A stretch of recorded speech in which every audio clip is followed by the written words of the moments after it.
All right, welcome everybody to the Sixers Beat, the part of the... Wait, no, I think I got that one wrong. Old Habits Die Hard. Welcome to PHLY Sixers Show, brought to you, as always, by Rothman Orthopedics. I am joined today and for the rest of this week by Rich Hoffman, my longtime...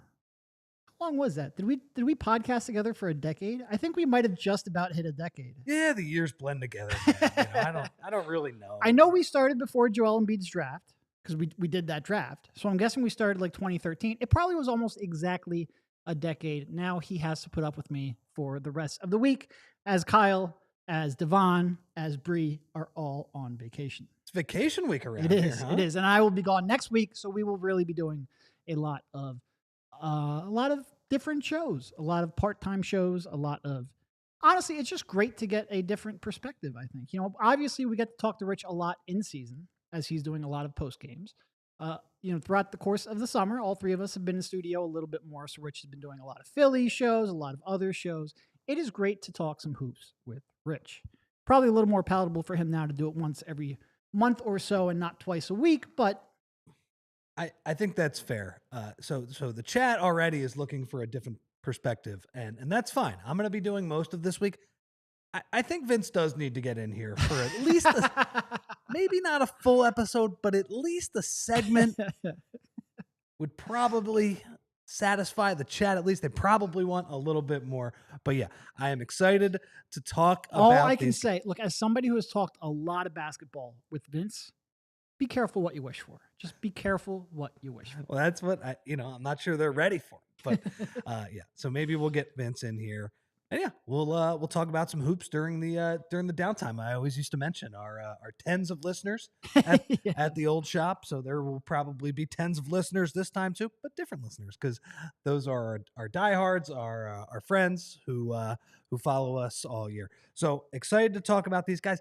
Honestly, probably more excited than the average fan to talk about these guys too. I have no idea if they're going to be good next year.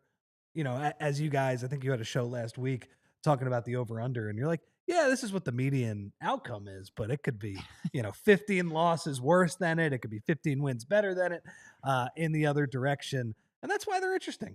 We talk about, you kind of hear a lot of national people talk about, man, this is a very talented era of NBA basketball. It is. Where there are not a lot of completely bleak rosters. I think the Sixers are a perfect example of that, man. One of the 5 worst teams in the league last year. There's a lot of talent on this team. It doesn't necessarily fit, like you guys mentioned, there's not really a power forward that you trust, but there's a lot of talented guys on this team. So excited to talk about these guys. We have a few different ideas to help you get through the week. Yeah, should be fun.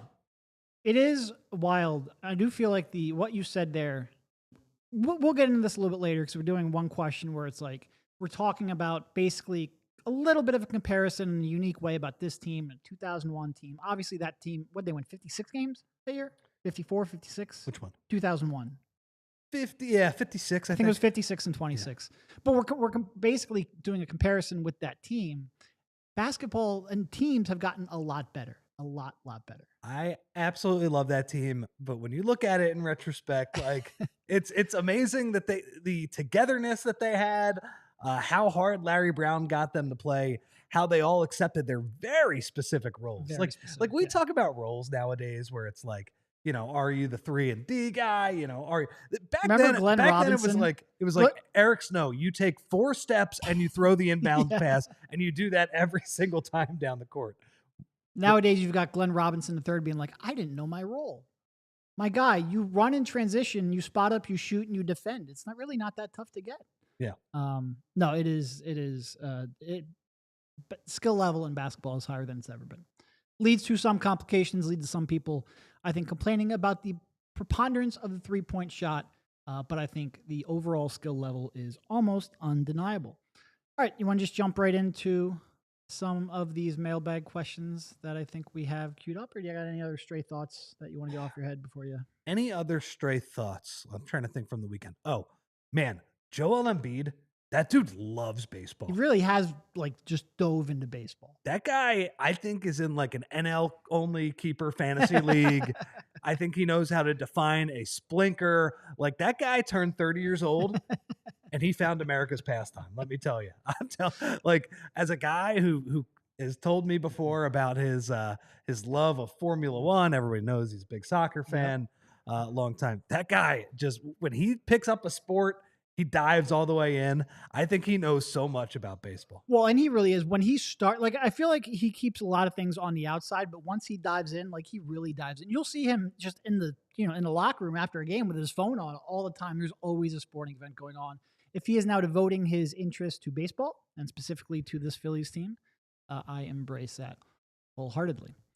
All right, let's start queuing up a mailbag question or two there if we have them ready to go. Appreciate it, Ethan. All right, let's start with this one.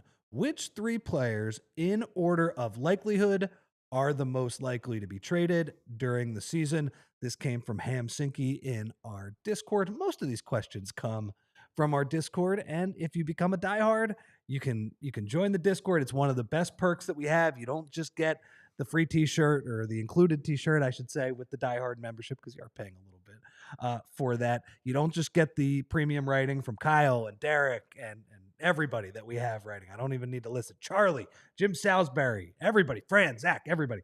You don't just get that. The Discord is a really cool place where we have a ton of people just talking hoops all day. And if you like any of the other sports, people are going nuts about those sports as well. So that's where we get a lot of these. It's good, respectful discourse too. Like we actually have conversations. It's not just people yelling at each other, which I really appreciate. It gets off the rails in a good way once in a while. Yes, in a good way, yeah. It is the internet after all, but you're right. It is pretty civil. And yeah, it's people who really care about the Sixers at I know that's the term for the ALLCITY membership is diehard, but it really is diehard people. Okay, so back to Ham's question. Which 3 players in order of likelihood are the most likely to be traded during this season? Who's your number 1? So I'll preface this by saying I don't think any individual player is all that likely. But number 1, I'm going to go with Kelly Oubre Jr. Interesting. I had him 3rd. Okay.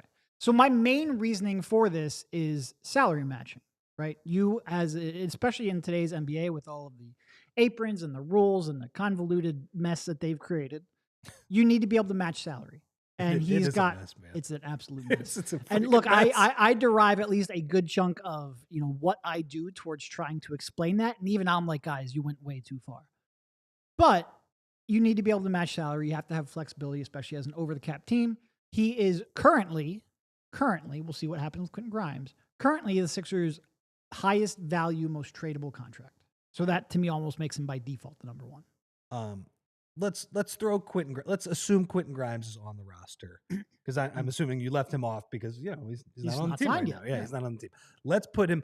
Part of the reason I had him 3rd is that I had Quentin Grimes ahead of him. I'm assuming that they are going to come to some sort of salary. We'll figure it out. I mean, obviously the whole restricted free agency game this offseason, man, it's ugly. Like the Cam Thomas stuff, the Kuminga stuff in Golden State, and the Quentin Grimes thing. He clearly wants a lot more money than is available to him. Yeah. But let's say they get him back at, roughly $15 to $17 million, something like that. Would you put him ahead of Kelly Oubre? Yeah. Yeah, I would. Yeah. Okay. Yeah. And I guess with Kelly Oubre, I'm going to include Andre Drummond in there as well, because it's pretty much the exact same reasoning. So Andre Drummond, Kelly Oubre, single person. I'm not going to include both of them, but you can make the same argument for both. But yeah, if Quentin Grimes signs, then yeah, I think he becomes instantly the most likely traded. And that's just, again, in part because if you're going to try to upgrade the roster, his contract, whether that is $15 million, $17 million, even $20 million, becomes a very key salary matcher. And also he's young enough and good enough that he would not only have value as a salary, but also as a player. Real quick, I am getting off track, but the chat, and I don't want to answer the chat like at all times, but they were asking like, where is Pumper? Pumper was in the chat for the Phillies trade deadline show last week. Pump was not happy with the bats or something like that, and I was like, oh, be Pump. He's in the chat, so that he might be hanging out, complaining about other teams. Now, look, I am not going to shame anyone if right now they have other things to do than talk about basketball. There's just not a lot to talk about. So I will give him the benefit of the doubt. Is it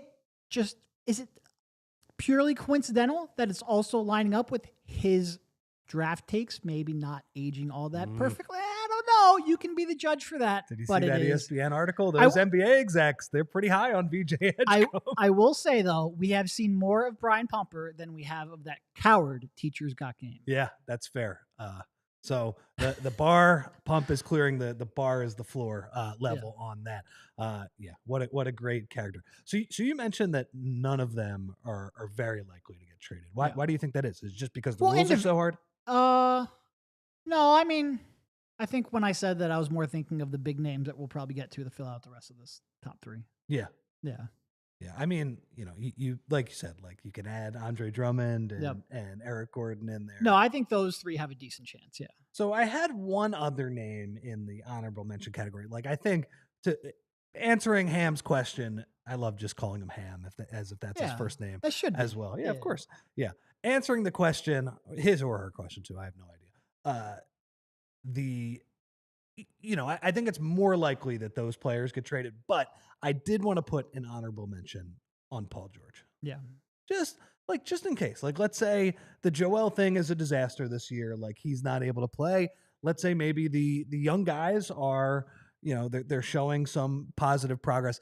And Paul George would have to show something in the first few months of the season. Like, I don't think the Sixers are going to get off Paul George's salary if he stinks for the first few months, because he won't be a positive value contract. Is there a needle you can thread where PG is actually pretty good and he has somewhat of a bounce back season where he's a little healthier? Bad start in the offseason to that already, but also, he starts to make more of his threes and just plays a better brand of basketball. Is there a needle to thread where that becomes the right plan of action for Daryl Morey? Maybe, but it's a smaller, I think, band of outcomes. Yeah, and we did have a similar question. I forget exactly who asked this in the Discord. We had a similar question to this, which is basically like if Joel Embiid can't get back on the court, but Paul George comes back, and he's playing pretty good basketball, rehabilitating some of his trade value, but you're treading water. Is there a chance that he could get moved at the deadline? We only didn't include that question because it was going to come up in this conversation. I agree with you. And when I was talking about a low percentage chance, this is really what I was referring to. I do think there is a outcome where you could see them try to do that. I would be a little bit surprised. I don't think it's greater than a 50-50 chance, but it's certainly within the realm of possibility. And if you're going to include a fifth, and this is where you really don't want to mention it, but like Jared McCain would probably be the fifth one. Yeah. And that would be a scenario where like you just lose confidence that McCain and Maxey can play together, but McCain's playing well enough where he has a ton of trade value, and you're trying to make I don't want to say an all-in move, because people will sort of like reflexively dislike that because they don't believe you should be having an all-in move right now with Joel Embiid, and I get that.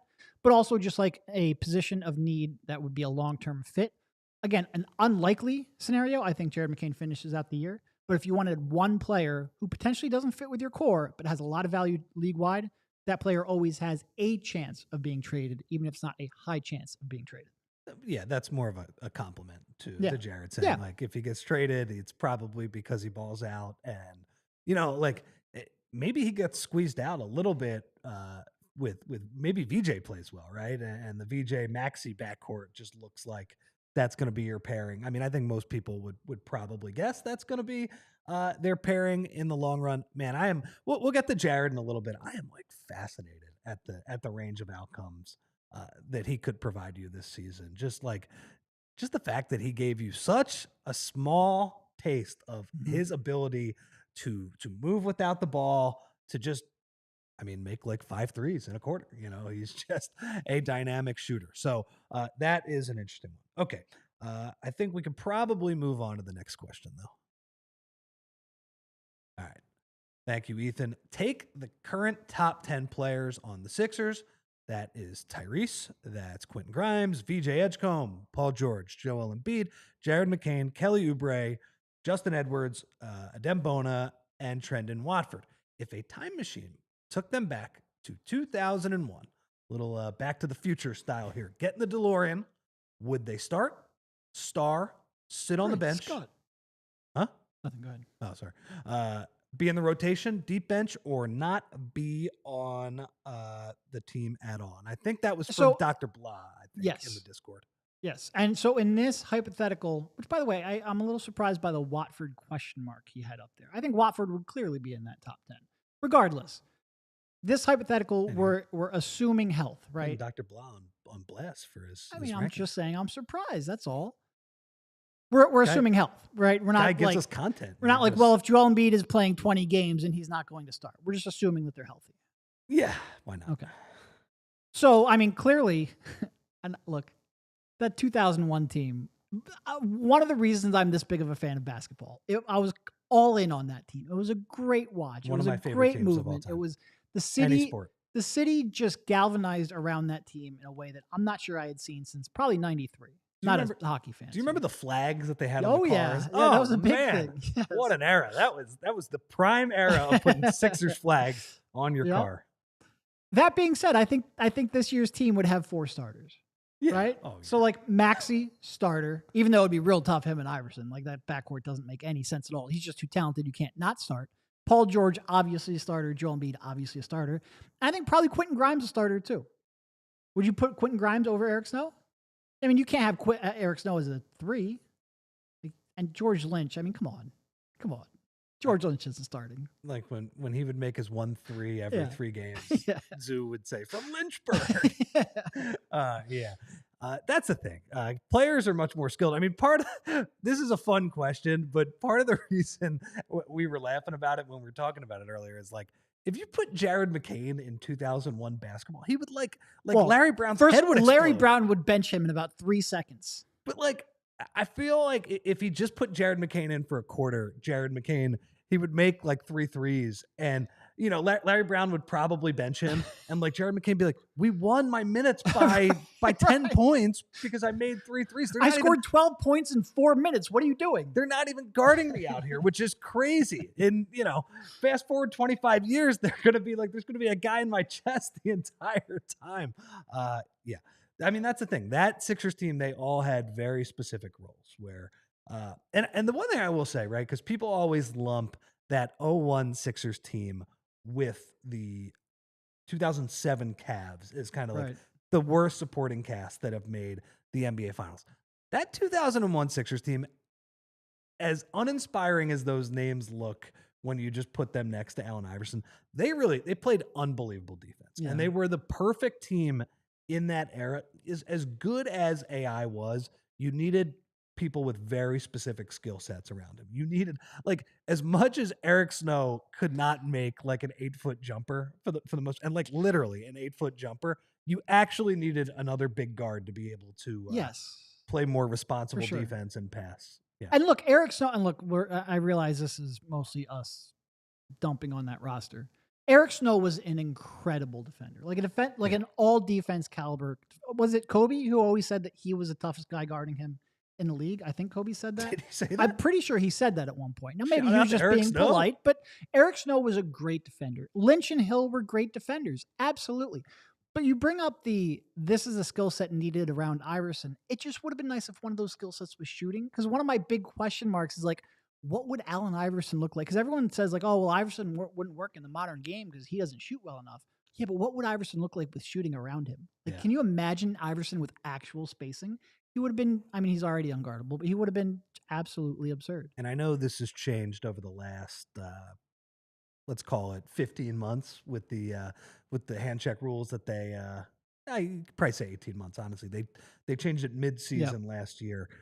But I always think with AI, like, what would he do with the freedom of movement rules of the late 2010s, the early 2020s? Like, I think with spacing and the inability of people to put their hands on him, like, he would be very dynamic. I mean, it's always why Shaq is the other interesting one too, where it's like, yeah, I mean, I think Shaq in the modern era with real spacing might score 65 points a game. Now, the downside there is I think Shaq in the modern era would be an have to work a awful defensive lot player. harder defensively. Awful defensive player. Yep. I mean, if you had to stretch 5, he would just like look at you and he'd be like, yeah, go ahead. Yeah.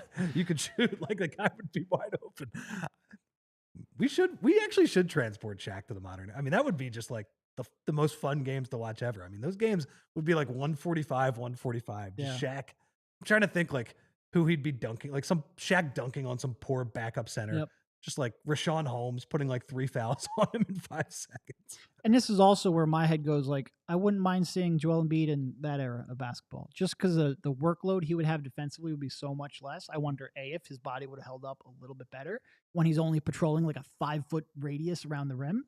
And also, he just would have been an incredible defender, A, because nobody could shoot, so you couldn't really, like, that pull-up mid-range jumper wasn't, they didn't have that many players, especially like a pull-up three-point jumper off the screen. You didn't have that many players who could actually hit it, so, like, he could just stay in a drop all the time.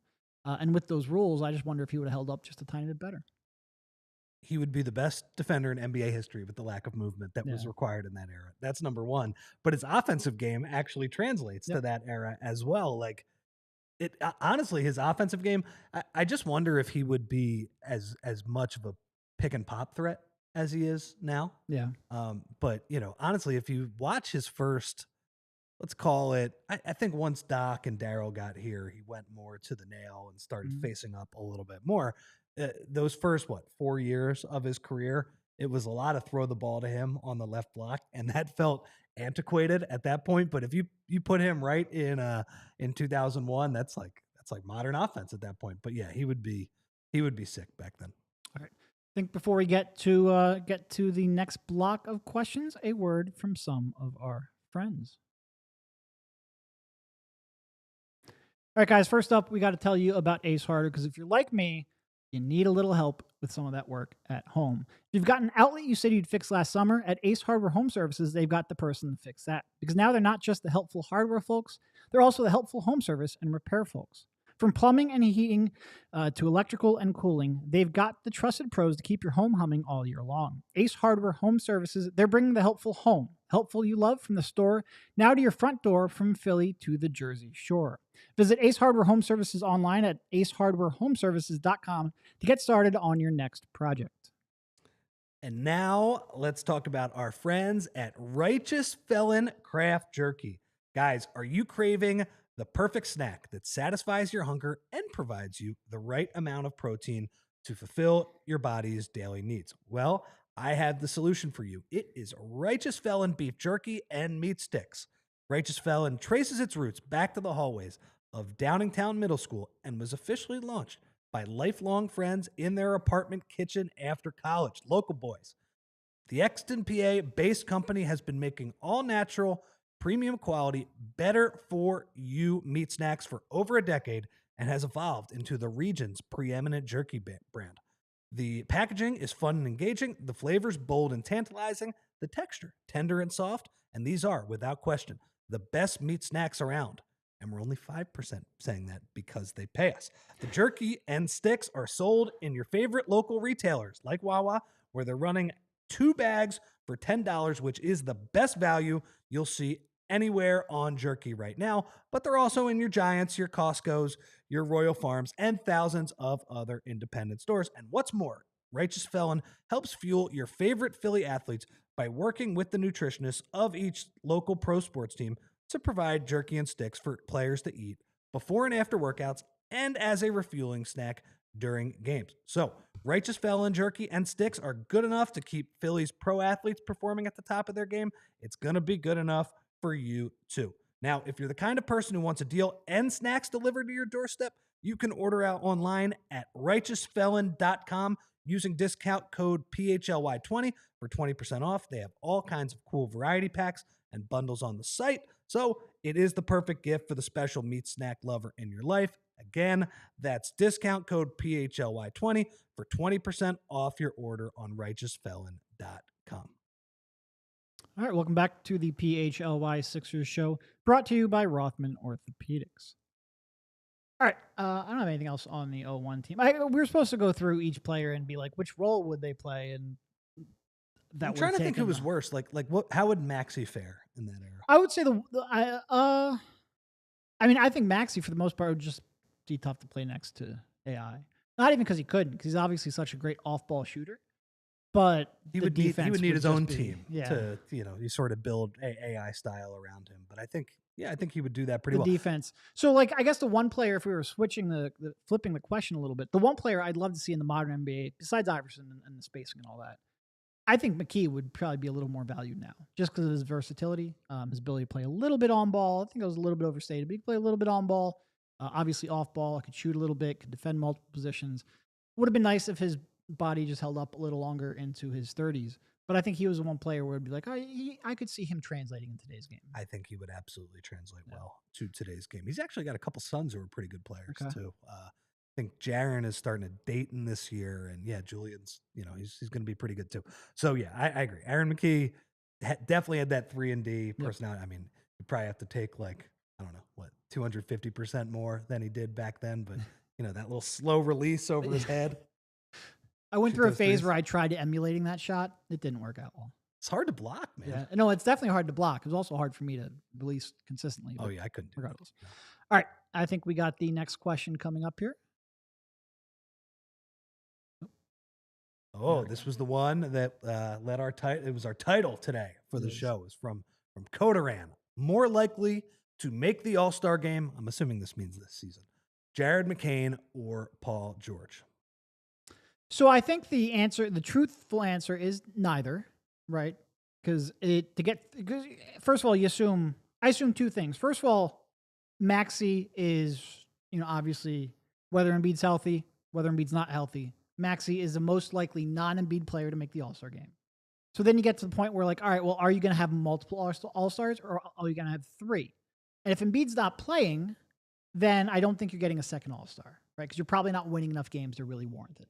If Embiid's playing, then you're talking about the third All-Star. That's tough to get, but that means almost everything is going right. That means Embiid is playing. It also means I think you're probably like your third, fourth, and fifth players are having their counting stats hit a little bit because you've got the big guy on the floor. You've got a lot of, quite frankly, options just in Embiid and Paul George and Maxey and McCain and Grimes. Like that's just, when you have five scorers like that and Embiid is still theoretically taking the brunt of that, it's just, I think it's going to be hard for either George or McCain to separate themselves.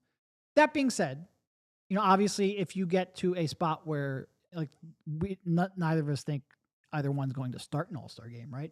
So you're talking about the coaches voting them in. That would be something. That would be something, which I'm all here for. If they're close, coaches are going to default to the veteran, to the 9-time All-Star, to the future Hall of Famer. So the question is McCain going to blow up where they're not close? Or is Paul George going to take such a drastic step back to where they're not close? I would say probably not. If you hadn't forced me to pick one, I would say Paul George is the most likely All-Star. That doesn't mean that Jared McCain can't theoretically have a better season, though. So you mentioned the coaches voting. You're exactly right. They're always going to default to the older guy who has been there. That's just and frankly the more well-rounded player at this point, right? Yeah. Paul George, even if that might not be the case, at how old is he? 35, yeah. Okay, so clearly not the same type of defender from the Indiana days, let's say, but has the track record of being an all-defense type player. They default to that. And you know who was the best example of that? His brain was broken, Ben Simmons. The coaches loved Ben Simmons. I remember that was the 2020-21 Sixers team, which was the number 1 seed in the East. They got off to a great start. Joel was kicking butt. But remember, there was a big push locally. Is Tobias going to make it? Is 12? Is he gonna make the All-Star team? Does seem like a long time ago, folks, but I promise you it did happen back then. And Doc was like, he was really campaigning hard, but Doc actually let it slip. He was like, yeah, I couldn't really convince the coaches to vote for Tobias. He was like, Ben, that was kind of easy, actually. The coaches, they sort of agreed that Ben Simmons was one of the better players on the sideline. So I think that's probably the case with Paul George as well, where if he can just, get back to his normal averages, like what, 20 points. I think it was even higher. I think before he got here, it was 22, right? His 22, LA? I 5 think that's right, too. assists, Yeah. something like that. No, if he gets anywhere close to there, he's the obvious answer. He's the obvious answer No, because he's the name. I do think it's a decent question though, just because of the sheer volatility of Jared McCain.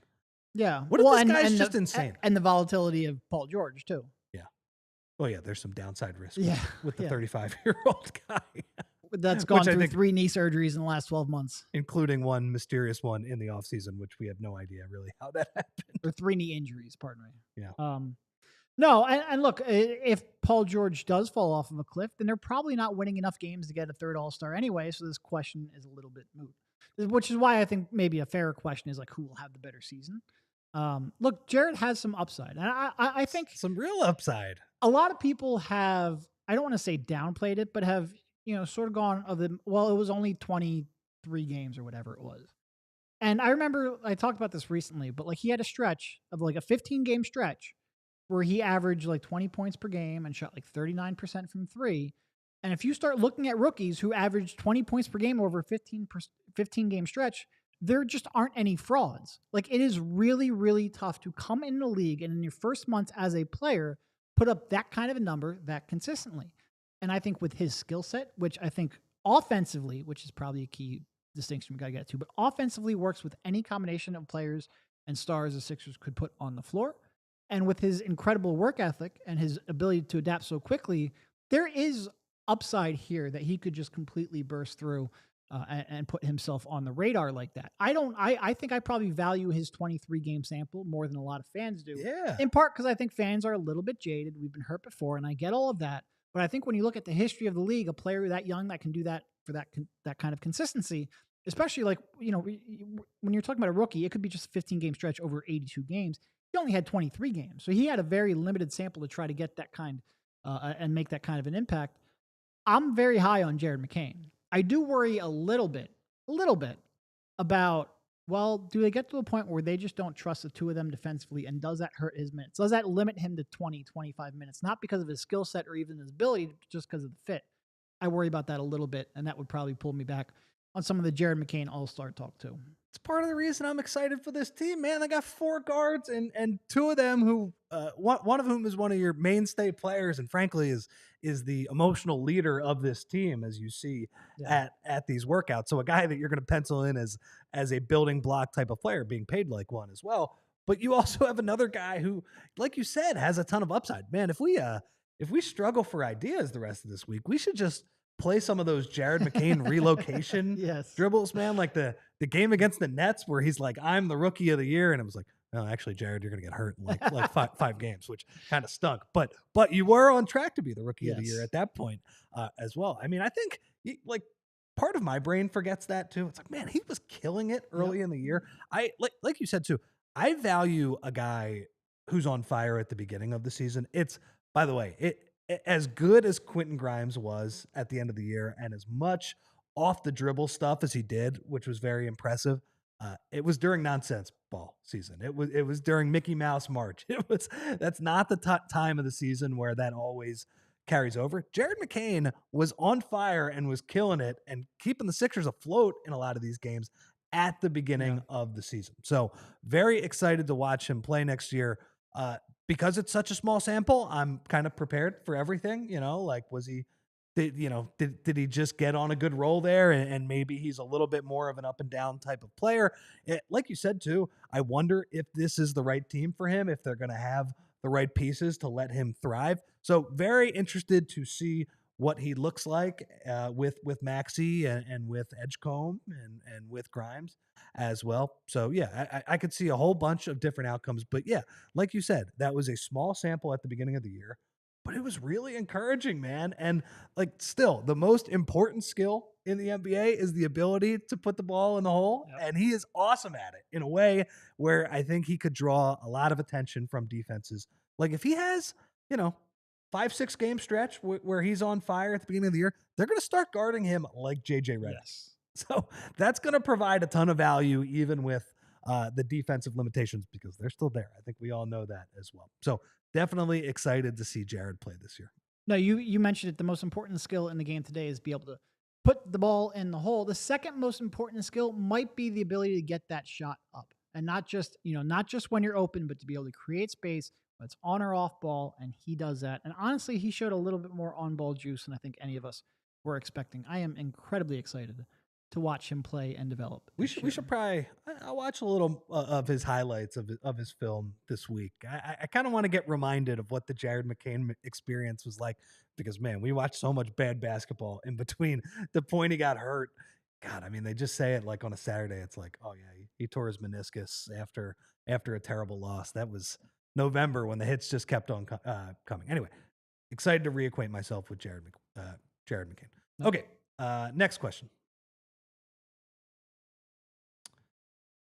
Based on consensus or fan or media expectations, which player do you think is more likely to overperform expectations, and who, in your opinion, is the biggest risk of underperforming expectations? And that is from our friend and longtime online Sixers fan, Sixers Twitter person, TK76. He was actually the first person I ever tapped to write for one of my websites. It's the best, yeah. So it's a long time call out there. Look, this is weird. I don't really think anyone's at a huge risk to underperform because there's no expectations. It is so funny, man. When anybody tries to talk about this team, they're like, yeah, I don't know. How could you underperform whenever like half the fans are like, get Embiid and Paul George out of town? Well, then you can't underperform. The expectations are at the floor. I guess if you were being serious, VJ might be a little bit of a threat to underperform just because there's usually a really tough, it takes a little while to get acclimated and it's a tough adjustment. And I think because he's the third pick, obviously he's going to have a lot of expectations almost naturally. I think Daryl Morey sort of prepared everybody for that too. He certainly tried to, but I don't think you really can take away some of the excitement and some of the expectations. And I do think rookies, especially, a rookie whose offensive skill set is still rounding into form, I could see that. I'm not predicting it, but I could see that. And I mean, in part, Jared too, just because we just spent the last 5 minutes talking about our expectations and hopes for him. Well, whenever he's one of the few players that actually has expectations. So he's one of the few players that could actually underperform those expectations. Again, I'm not predicting it, but I do worry a little bit about the minutes crunch and his ability to stay on the floor with Maxey. And if he's just not getting those minutes, even if he's being productive while he's on the floor, if he's only playing 25 per night, he might underperform expectations. And then I guess the third is Tyrese. And again, this is mostly just a list of people who actually have expectations and people are excited for. So it's almost like we are giving you a compliment by listing you on people who could underperform, because quite frankly, most people are just, fans have been burned so much, they don't really view it as I can't be burned again. What, you don't think the super online part of the fan base has unreasonable expectations? By the way, I say that as a compliment. I'm part of that fan base. You don't think Justin Edwards' hive could get a little disappointed? I mean, sure, but that's a super online portion of the fan base. It's a smaller subset. I actually think he's going to be fine if you just stick him in a role where he's like your fourth or fifth option. You just tell him catch and shoot, move the ball, play defense. I actually think he's a decent, 9th, 10th man type guy. He'll be okay in that spot. To me, and we just talked about it, McCain is the wild card because I think he could swing. He could be in either one of these categories. He could overperform wildly too, because I think, I'm trying to be realistic in terms of what to expect from him, but because he showed so much juice in terms of his shooting and just his ability to move without the ball. A few people in the chat mentioned that he does need to improve his handle. Yeah, that would be the next step, obviously. But he showed that he can get open in other ways as well, and is a versatile type of player. I kind of wonder too, in terms of does he need to improve his handle to take the next step as a player? Yeah, sure. I'm not sure he's going to get that option if everybody is playing on this team. There are a lot of mouths to feed on this group, but yeah, he seems to be the one that could swing really in either direction. And I mean, I think with Joel and PG, I just don't think there really are any expectations. Yeah. So, if most of their limitations are going to be like injury caveats, right? Mm-hmm. Where it's like, all right, they'll disappoint us if they're hurt. Well, we know they could be hurt. We just watched that. So, right. Yeah. So who do you got for the overperform outside of Jared? On the overperform, I think Trendon Watford would be the guy that I would pick. So, and you guys, Hedva is clapping right now on her feet. Absolutely. So the good thing with Trendon Watford is that very talented with the ball in his hands. Mhm. Now that's an issue on this team. I think I thought that signing was good for the number they got him at, but he's not the best fit with this group. You'd much rather just have a guy who is good at bombing threes and playing defense and rebounding. With Watford, you have a guy who's a ball handler and somebody who can make things happen. But like, he's an NBA player. Could he figure it out? I think there's a decent amount of talent there. Really, we saw him in Portland a little bit. Saw him on the Nets. I'm not saying the Sixers have expectations, but they could have expectations. I would put it that way. So let's see how he does in this environment. He's also a weird spot because I feel like one of the archetypes I'm usually not in love with are players who, want to create out of pick and rolls and facing up, but aren't good enough to have the ball in their hands to create out of pick and rolls. Like, it's one thing to be a connected passer, but Watford really wants to, like I said, initiate coming off of a screen more than you would expect for a limited offensive four. But the Sixers have so many guards who excel playing off ball. And really, you can make a case that as a scorer, Maxey, McCain, and VJ right now are either as comfortable or even more comfortable off ball than they are on ball, that someone like that who can initiate, I think could fit in almost any one of these lineups. Now, defensively, I have pretty big concerns. But in terms of establishing a role for himself and himself as a player, I think this is a pretty good spot for him. Yeah. I don't know. I mean, I think there is a difference with being a playmaker on a Nets team that just doesn't have, 100%. doesn't have any 100%. skill, right? Like, I think, right, the Sixers are actually going to try and win games, so we'll see. But I think they're going to have minutes for him. So we will see. All right, I think one more break here, and then we'll get to the rest of our mailbag questions.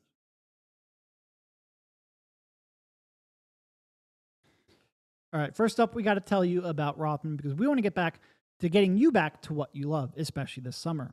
Whether you're biking by Schuylkill, chasing your kids through the sprinkler, or finally tackling that hiking trail, it's tough when your body doesn't cooperate. That's where Rothman Orthopedics comes in.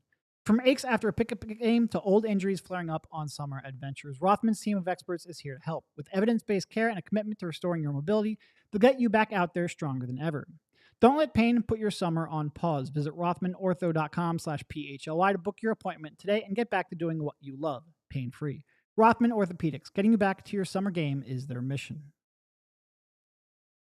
And now let's talk about our friends at Parks Casino. Guys, head on up. Tyler talks about it all the time, up to Ben Salem. It's whether your favorite team wins or not.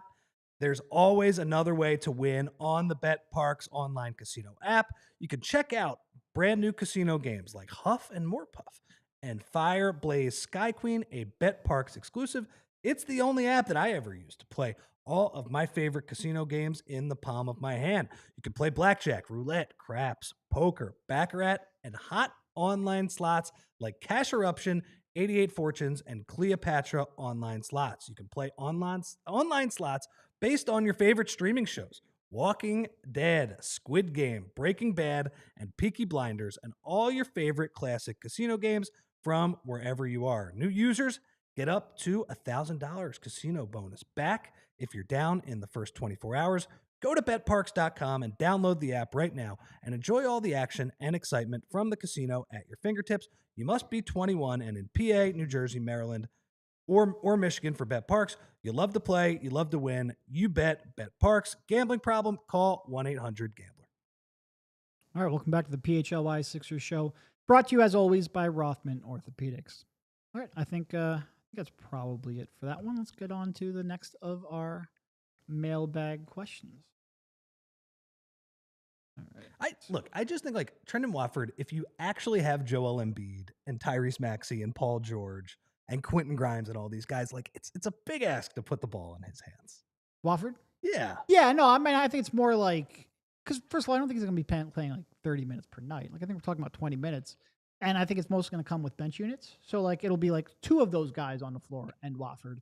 I'm not saying he's going to be a primary initiator. I just think every now and then when you're trying to get McCain going or get Maxey going and maybe the defense, how many times over the last couple, first of all, they're going to miss a lot of games. It's going to be a bench units, but he should start. Like, he should start. No, he should start. Yeah. No, that's a good point. Because that means if he's only playing 20 minutes, that means at least 10 of them are coming with the starting lineup. That's all I'm saying. But I do agree with your point. Having people who can dribble and pass, that's a good thing. That's a good thing. Yeah. they can figure it out. I think a shot. I don't have the up over in front of me. I think a shot over the last 2 years has been better, right? Not high volume, but I think better. Better, yeah. Yeah. Defensively is where I worry. All right. So this one from Mr. Don't Play. Rank McCain, Edgecombe, and Edwards in terms of the minutes per game you expect for them next season. I mean, I think Edwards is clearly last. I would guess McCain over Edgecombe. So here's what I would say about this. I wonder if Edgecombe would get more minutes than McCain at the end of the year. And that's for a couple of reasons. What if the team's not very good and you want to kind of develop those guys? Or what if VJ just assimilates to the NBA and he's actually like better than McCain? Well, at and that defensively, he just fits with way more lineups than McCain does. Yeah. Yeah. I would say they're going to be really close. Really close, McCain and Edgecombe.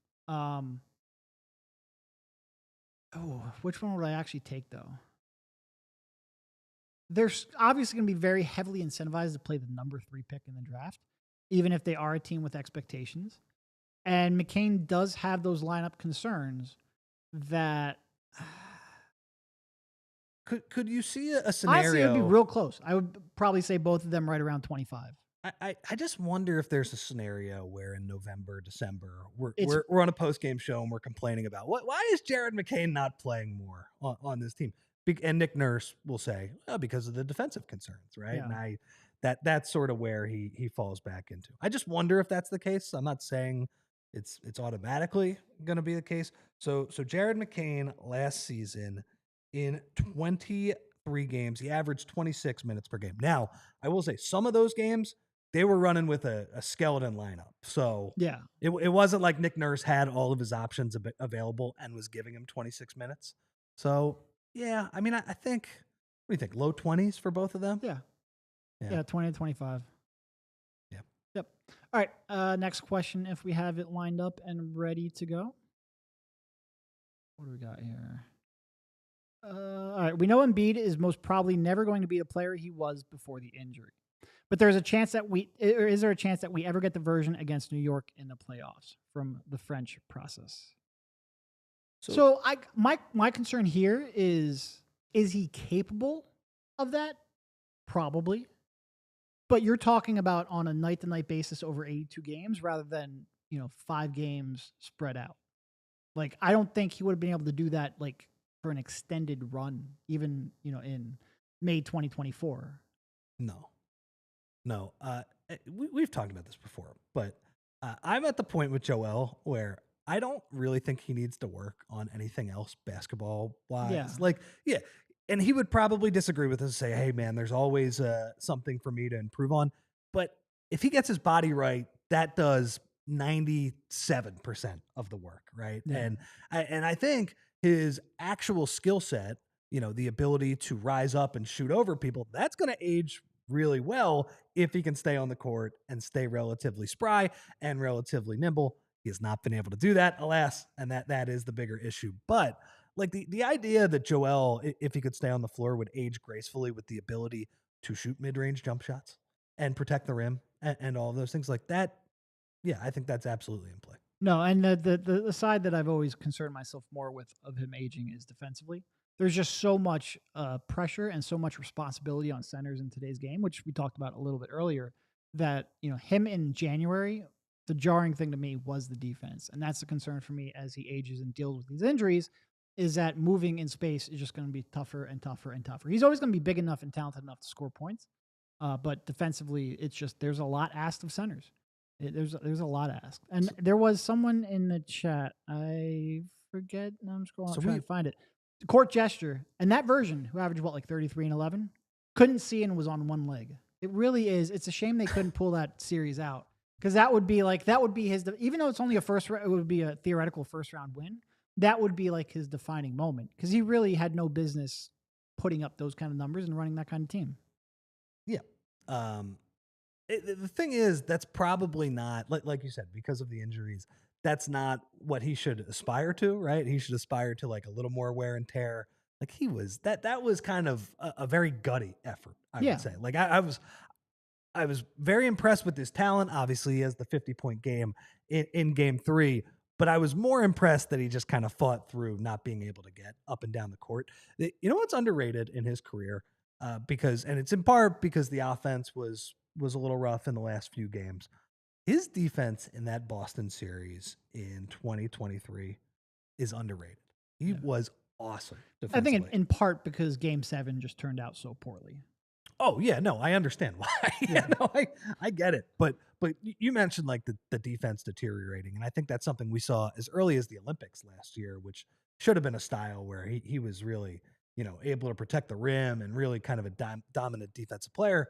Just wasn't there at that point, and he wasn't there last year as well. And that's something we see with, just look at the on-off numbers, right? Yeah. Like, he just, he used to not play well, and you'd look at the box score, and it would be like plus 15 in a game where he just wouldn't be able to shoot well. They were negative 18 in 8 minutes when he was on the bench. And that was because the defense was just a given every single night. And will he get to that level? But yeah, his defense, like some of those blocks he had on Jaylen Brown in that series, Boston kept trying to attack him, but man, he was up to the challenge in that series. Real bummer that it ended the way it did. But that's just as recently as a little over 2 years ago. He was phenomenal on defense in that series. Yep. All right, we got the next one here queued up. What do we got? This one was from Twitter. It was from Urban Radio Nation on Twitter, and it was, ponder this. Why does Morey's roster building philosophy change from season to season? Part of it is that the stars have changed. The stars have changed. And I think also just opportunity changes. I think Morey tends to course correct, right? Because I think Morey's philosophy is get me my 2 or 3 stars and then let me find the right pieces of role players to put around them. That's his actual philosophy.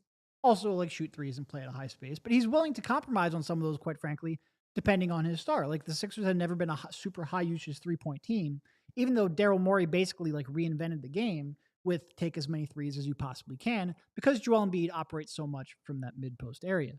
But, I think for the most part, he is trying to find role players that he thinks can play around his stars. And when you have role players on a star-heavy team, you tend to not have a lot of great avenues to get those role players. So some of it just comes down to opportunity, what role players can I find? Sometimes he does course correct, they needed toughness. Joel Embiid literally called for PJ Tucker, so they signed the literal PJ Tucker. Yes, they did. Every now and then I think he realizes, oh, I've made a mistake. When they had too many one-way offensive players like George and Yang. All right, I've got to get a little more defense. Or last year, all right, we've got too many old, slow guards. So let me bring back those old, slow guards. But also I'm going to try to get a little bit more athletic and younger as well. So I think it's a combination of the avenues he has to get role players. You're going to have to take flawed players. Sometimes you make mistakes. Sometimes because of that, you have to course correct. And also just the opportunity changes more so than it is his actual philosophy changing. I just think when you cycle through role players, you're going to have this where you're going to look different. But it has been notable, and you could spin it in a positive and say that he's flexible, that he's not dogmatic about a role player should look like this or this, because it's really changed over the years. 2021, when frankly he had more assets because he spent first round pick that they still haven't conveyed, trying to fix that spacing mess. His thing was look, we have Joel Embiid, we have Ben Simmons, Tobias Harris is here. We need to get shooting at the other 2 spots. And then, James Harden gets here and it's all right, we need to find players who are a little more switchable. That's where, Paul Reed was already on the roster, but that was a good fit. George Niang, a guy who can bomb threes, a catch and shoot type player. That's somebody who you wanted with James Harden. And then afterwards it was all right, we need to find guys who are 2-way players. Maybe they're not going to excel on one end of the floor, but they're not taking anything off the table on the other end of the floor. And now I feel like the cycle is pretty much complete. Not exactly where we were in 1920 with the what I call the too big to fail Sixers, but they need to be more athletic. And that was the big theme of this offseason.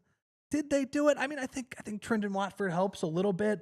The big piece that they got that gets them more athletic is the number 3 overall pick, VJ Edgecombe. Well, and also a part of it, I think, goes back to the trade deadline too. When you're replacing basically Kyle Lowry and Eric Gordon's minutes with Quentin Grimes, you're getting a little younger, you're getting a little more athletic. That didn't necessarily happen in the summer, but it happened after last season was essentially over. Yeah. We'll see. But anyway, yeah, I agree with the premise of the question where the role players have changed a lot over the last 5 years. And by the way, some of that is just the nature of the NBA, right? You sign these guys to minimum contracts, smaller deals, and yeah, they recycle year after year. If you look at a lot of the role players in the NBA, they bounce around from team to team at this point, and I think that's going to continue to be the case with the middle class kind of getting boxed out by this new CBA. Yep. Yeah. So, all right, maybe that's hope for the Sixers, right? Yeah. So let's get to one super chat here before we get to overtime. Then I'm gonna surprise you with a question we didn't talk about before the show from Hedva that I'm also going to get to. Oh no! As well. Surprise. Right. From Elaine Bruno, Joel might come back looking like LaMarcus Aldridge. Does that mean like skinny or like shooting mid-range jumpers? I don't know. He already shoots mid-range jumpers. Man, yeah, I don't know 100%. Look, LaMarcus Aldridge was a really good player. Unblockable, that midi. Yeah. Not like Joel Embiid level, obviously. But if that's the second half of Joel Embiid's career is looking like LaMarcus Aldridge, could be worse. At least he's on the floor. Yeah. LaMarcus Aldridge was available for a long time. Yeah, I think that would be good in either case. If he came back at that, how many All-Star games will LaMarcus make? Relative build, I would think so. Yeah, he made a couple for sure. Yeah, I enjoyed those Portland teams with him and Dame and CJ and Batum. Yeah, they had some I good always teams. thought he was a tiny bit overrated. Sure, he was a really good player. Oh yeah, he was a really good player. All right, let's see here. I think that was the end of the chats that we had. Yep, getting the thumbs up. So I think that was the end. I'm going to throw one more at you from Hedva, who came in with a last-minute request in our Discord. Basically, she wanted to compare and contrast Maxey McCain's situation to the one Golden State was during the late 2000s and early 2010s, having drafted both Monta Ellis earlier and then Steph Curry later. They obviously then ended up trading Ellis in Steph's third year, but that was before Steph was truly Steph. My first piece of advice to try and contrast this to Tyrese and Jared: stay off the scooter. Yes, no scooters. Don't do it. Yeah, I think both Tyrese and Jared are more modern players than, I mean, Steph, you had the most modern player, right? The guy whose skill set fit perfectly and frankly changed basketball and revolutionized it. Now, that wasn't 100% obvious at that point. I think most people that were really paying attention to that Golden State team were like, no, you should trade Monta Ellis and build around Steph Curry. It's wild how much of a debate that was, though. Like, in general NBA discourse, like that was a thing people were debating. Well, Steph had not completely broken out yet, and he was pretty injured at that point too. Well, again, I think he signed for, I believe the deal. Now it was a sub max for sure. Oh, I think it was like $444. Yeah, it was real. Which again, that was big money back then. That the salary cap has exploded in these past few years, but yeah, no, they got him at an absolute steal. That timed up perfectly for the Warriors. I mean, that's a little bit of the story of the Warriors dynasty, where man, they got some nice contract luck, some nice CBA luck with that. Yeah, I would say that Jared, and the difference is that Tyrese is the more established player here. And I think there's a chance maybe McCain is the one who moves on, but McCain has more of the natural 3-point skill set. Yeah. Not to say Tyrese isn't great at that, but in terms of the ability to create that own shot and really just provide a unique element with that, like Tyrese is a more well-rounded scorer than Jared. Yeah. Ability to get all the way to the rim, shoot those mid-rangers, much better with the ball in his hands. But like we've been talking about, Jared's ability to move off the ball, and there's a chance he just becomes a volume guy from 3-point range. So that's a little bit different, I would say. And also, too, he's the smaller player of the two, which I think Monta is a little bit smaller than Steph. Yeah. Certainly Steph later in his career when he bulked up a little bit. No, and that's like defensively, I think there is, like, I think McCain and Maxey can actually hold up a little bit better just because I think Maxey, as he's bulked up, McCain is pretty strong, especially in the lower body. And they both give good effort. And also, I think there's just more ability to play off ball. Like Monta off ball just wasn't very valuable, and he was way worse than Steph on ball. So I think it always made sense that you had to change that. You had to pick one or the other. I do think Maxey and McCain, like offensively, I think they can figure it out. Whereas with Monta and Steph, I'm not sure they could have and kept both of them happy. It's really just comes down to defense, whether or not they can hang together. I think that is the biggest question. But also there's just the upside. Like Steph is one of the greatest players ever. So, and when you have someone with that kind of a upside and talent and impact, it would like, even if let's say the Sixers' second best player out of this group is better than Golden State's. And of course we want to make sure if you're watching on TV, head on over to allphly.com to watch the end of the show. But if the Sixers' second best player ends up being better than Golden State's second best player, it doesn't really matter because Golden State's best player is an all-timer. I think there is a chance that at the end of this, Steph Curry, number one of those four players by a mile, Tyrese Maxey and Jared McCain somewhere in the middle, and they actually fare better than Monta Ellis. I think Monta was pretty overrated. Like when that debate was going on, it's like, yeah, he's averaging 24, 25 per night, but he's doing it on like 22 shots. He's turning the ball over 4 times per night and playing shit defense, which I can say now since we are in overtime. Oh, nice. Yeah, good. You turned the cursing button on. I appreciate that. Yeah. The other difference too is that Monta Ellis could not really, he could only play a role if he was playing like on that Don Nelson team, that super small ball team where, defense really didn't matter for the entire 5 players. So yeah, he can be the third or fourth guy on that team playing off Baron Davis and Steven Jackson and some of those other guys. The difference is Tyrese Maxey, at his worst, does have a little bit of that volume scoring issue when I think he's the main guy. But Tyrese Maxey has proven that, man, you stick him with Joel Embiid, he'll play off him perfectly as sort of you can call it the 1B, you can call it the number 2 option. But, if you have him playing off the ball a little bit more, whether it's in the dribble handoff game with Joel, and really, I mean, that's a cross between on and off the ball because he's handling it a lot. Or if you just have him spotting up off the ball, he's going to make a lot of catch and shoot jump shots. I think it's pretty well established that at this point in his career, Tyrese is a much, much better catch and shoot guy than an off the dribble shooter. I hope that gets better, the catch and shoot stuff as well. I hope both he improves in his offseason workouts, still pretty young guy, and also the Sixers put him in a little bit better spots. But I think as we've seen, like when he was the number 3 option with James Harden and Joel Embiid, I mean, he was shooting 50% for half the year. So that's the difference. I think both of these guys can scale down into roles. They're more flexible, more versatile offensive players than Monta Ellis. Yeah. No, and that's part of and when we talk about that, Tyrese, for those 2 years he was playing with Harden, or a year and a half or whatever, like he was like the most efficient corner 3-point shooter in the league. It was unbelievable. But when we say like he's a better off the catch shooter than an off the dribble shooter, part of that is he's just absolutely elite, best in the world at one of them. I do think if he was playing, right. Most people are, but he is an outlier catch and shoot guy. So I think, and also part of that is over the last year and a half, almost all of his off the dribble threes have been heavily contested without a big man like Embiid with a little bit of gravity to create some space for him. If you can get back, it really is. It hurts me so much that Joel Embiid is in such a compromised spot because I think they have so many players who could hypothetically play off of him at an elite level, and it just doesn't really matter because he can't get on the court. Meanwhile, he tied his physical prime in most of his healthy years, or at least healthy years, to a bullshit point guard. He had to run, fucking snug pick and rolls. I thought you were going to say snug pick and rolls. I always want to call him skinny because I'm thinking skinny post like football. I don't know why. I always want to call it skinny. Snug. Hey, how about we run a pick and roll away from the basket where this guy shoots a hook shot and brings it backward? And he was so good at defense, and the team won a lot of games that they were still doing that bullshit in the middle of games. He's driving me nuts. I would say here, is this a real thing? They're really going to try it, but we'll see.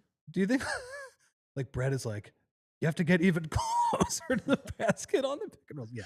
Anyway, the 2017 to the 2021 Sixers, it was not always the most aesthetically pleasing offensive basketball. No, it was not. It was not. All right, I think that's probably all the questions that we have. I don't see any more super chats coming in, so it was good to have a chat. Honestly, I like these mailbags just because it gives not only obviously the listeners a chance to interact, but stuff to talk about that maybe we wouldn't think about, and just diving back into 2001. Enjoy that. Well, and we appreciate every listener and everybody in our Discord that's submitted questions because, like you said, you give us some fresh stuff to talk about, but you also do half the work for us, and that's pretty good, for the summer. So we appreciate that. Make sure you give us money so you can do more of our work for us. Yeah, it really is a boondoggle when you think about it that way. Huh? You want to get to a roll call here? Let's do the world famous roll call. Do you want to do the names or should I? This is I heard you're not as good at these.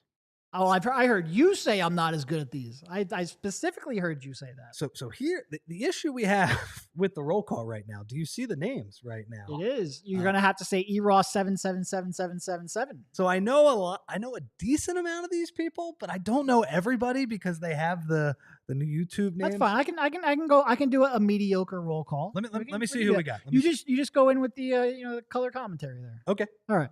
We'll start it off with Hedva.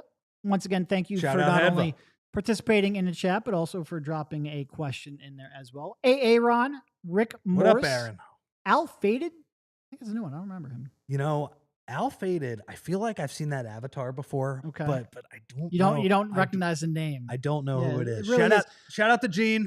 I feel like we're in like a control group for YouTube. Like I feel like they're only doing this for some shows. I don't know why they keep picking our show.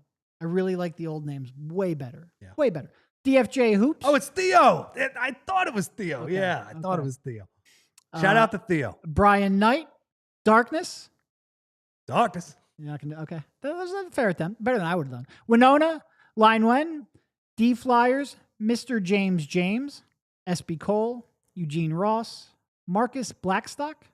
You Better Love Somebody. C. David. Elaine Bruno. Phil Evans. Greeny Green.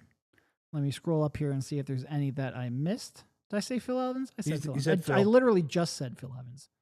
Oh, I'm horrible. Court Jester, is that Jesse maybe? Yeah, no, there was Court Jester 07, something like that. Yeah, because I remember we mentioned him on the show. We shouldn't. We should just say the names instead of No, I think that's. about it. Yeah, I'm scrolling, and I think that's about eventually it. get to a point where YouTube. I Doesn't know let a you lot of scroll these no more. avatars, but it's hard. Yeah. Yeah. Yeah. All right. So Rich and I will be in studio all week. We would love it if you all stop by. Of course, as on your way out, hit the thumbs up button, hit the bell icon to get notifications for our future shows. Thank Rich for filling in here. And like I said, we'll be here all week. See you guys. We all silly like the mayor.